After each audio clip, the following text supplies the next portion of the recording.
আপনি যতই হাতির মতো বডি বানান না কেন, সেই বডিটা যদি দেখতে সুন্দর না হয় তাহলে এই বডির কোনো অর্থ নাই। তার আগে একটা কথা বলবো যে আমরা বডি বানাই বডিটা দেখানোর জন্য না, নিজেকে সুস্থ রাখার জন্য। তো বন্ধুরা দেখেন, আপনার বডিটা অনেক সময় এমনও পরিবেশ তৈরি হয় যে মানুষকে বডি দেখাতে হয়, কিংবা মানুষ আপনাকে দেখে ইমপ্রেস হবে। তাহলে আপনাকে দেখে যদি ভালো লাগে মানুষকে, তখন আরেকজন ব্যক্তিও জিম করবে, তখন সে নিজেকে সুস্থ রাখতে শিখতে পারবে।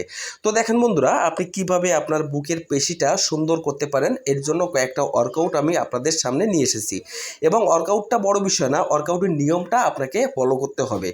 দেখেন বন্ধুরা, আমরা প্রতিদিন হাতের ব্যায়াম করি, পায়ের ব্যায়াম করি, কিন্তু আমরা ভুলে যাই যে আমাদের শরীরটার গঠনটা কিভাবে সুস্থ রাখতে হবে এবং গঠনটাকে কিভাবে বিল্ড আপ করতে হবে। এবং দেখেন, আমাদের পুশ আপের মাধ্যমে কিন্তু আমরা চেস্টের গঠনটা আমরা সুন্দর করতে পারি, কিন্তু পুশ আপের ধরন আছে। দেখেন এখানে যে পুশ আপটা দিচ্ছি আমি, এখানে যে পুশ আপটা দেওয়া হচ্ছে, এই পুশ আপের মাধ্যমে কিন্তু আপনার চেস্টটাকে আপনি চওড়া করতে পারেন। এই চেস্টটা যদি চওড়া হয় তাহলে কিন্তু আপনাকে দেখতে অনেক মাসকিউলার লাগবে এবং অনেক সুন্দর দেখতে হবে।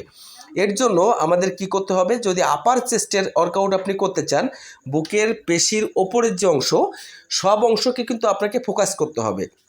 এর জন্য কিন্তু বেঞ্চের উপরে পা দিয়ে কিন্তু এই এক্সারসাইজটা খুবই একটা কার্যকরী এক্সারসাইজ। এই এক্সারসাইজটা আপনি করতে পারেন। এই এক্সারসাইজটা করলে কিন্তু আপনার ট্রাইসেপও কিন্তু হিট লাগবে।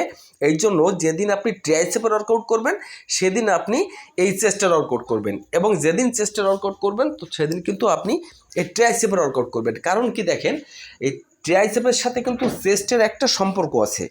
এই জন্য আপনাকে একদিনে কিন্তু এই ওয়ার্কআউটটা আপনাদের সারতে হবে, কারণ আপনি যেদিন চেস্টের ওয়ার্কআউট করবেন সেদিন কিন্তু আপনার ট্রাইসেপে ফোকাস করছে, আপনি কিন্তু সেদিন পরের দিন কিন্তু আবার ট্রাইসেপের ওয়ার্কআউট করতে পারবেন না। এই জন্য একদিনে দুটো ওয়ার্কআউট সেরে নেবেন। দেখেন, আমরা যে নিয়ম না মেনে আমরা ওয়ার্কআউট করি, এই জন্য কিন্তু আমাদের কিন্তু ফিজিকটা চেঞ্জ হয় না, আমাদের বডিটা ভালো হয় না। দুটো ডাম্বেল দিয়েও কিন্তু আপনি এই ওয়ার্কআউটটা করতে পারেন। এই ওয়ার্কআউটটা কিন্তু আপনার মিডিল যে চেস্ট আছে, এই চেস্টটাকে একেবারে ডিফারেন্স করে দিবে, ভাগ করে দিবে মাঝখান থেকে। তাতে করে কিন্তু আপনার বডির গঠনটা, আপনার চেস্টের গঠনটা কিন্তু আরও দারুণ লাগবে। এর জন্য কিন্তু এই যে কয়েকটা ওয়ার্কআউট আমি দেখাচ্ছি, এই ওয়ার্কআউটটা কিন্তু করবেন কিভাবে, আপনি রিপিটেশন রাখবেন কত, আপনি রিপিটেশন রাখবেন কিন্তু 12 থেকে 15টা রিপিটেশন।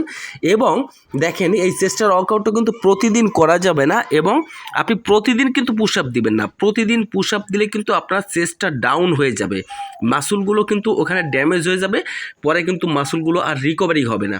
এই জন্য বলছি, প্রতিদিন কিন্তু পুশ আপ দেওয়া যাবে না। আমি কিন্তু বারবার বলছি, প্রতিদিন পুশ আপ দিলে কিন্তু আপনার চেস্টটা ডাউন হয়ে যাবে, তখন কিন্তু চেস্ট আর বিল্ড আপ হবে না। বন্ধুরা, ভিডিওটা এই পর্যন্ত ছিল। সবাই ভালো থাকবেন, সুস্থ থাকবেন, আর ভিডিওটা ভালো লাগলে লাইক, কমেন্ট, শেয়ার করবেন, চ্যানেলটা সাবস্ক্রাইব করবেন। সবাই ভালো থাকবেন, সুস্থ থাকবেন।